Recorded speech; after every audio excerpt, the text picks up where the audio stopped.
কেমন আছো তোমরা সবাই? আশা করি সকলে ভালো আছো, আমিও ভালো আছি। চলো আমার ওয়ার্ড্রোবটাকে রিসেট করা যাক। আর আমার ওয়ার্ড্রোব রিসেট করতে করতে আমি তোমাদের সাথে অনেক গল্প করব।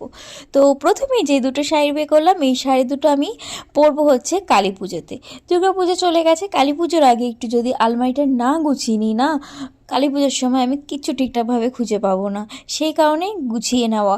তো যেই রেড কালার শাড়িটা দেখলে সেটা তো আমার প্রি ওয়েডিংয়ের শাড়ি, সেটা আমি ভাবছি ভূত চতুর্দশীর দিন পরবো। আর একটা যে শাড়িটা রয়েছে দেখতে পাচ্ছ, এই যে হোয়াইট শাড়িটা, এটা তো আমি অষ্টমীর দিন পরেছিলাম। আর নিচে যে শাড়িটা রয়েছে এটা বের করলাম তখন। তো এটা হলো আমার মায়ের শাড়ি, ছোটোবেলা থেকে এই শাড়িটা পরার খুবই ইচ্ছে ছিল। তো শাড়িটা কিন্তু অনেক পুরনো, কিন্তু দেখে কিন্তু একদমই মনে হয় না যে শাড়িটা পুরনো।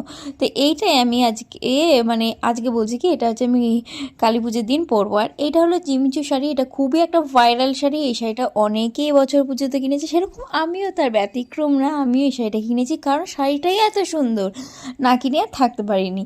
তো শাড়িটা পরতে আমার প্রচণ্ড প্রবলেম হয়েছে, কারণ আমি ঠিকঠাকভাবে শাড়ি পরতে পারি না। শাড়ি পরতে খুবই ভালোবাসি, এমনকি চেষ্টা করি যে কোনো অনুষ্ঠানে শাড়ি পরার।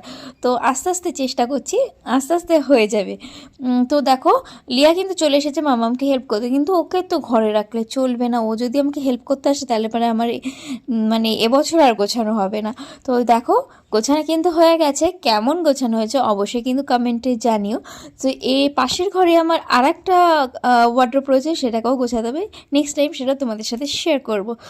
Subscribe for more videos. Thank you for watching everyone, by.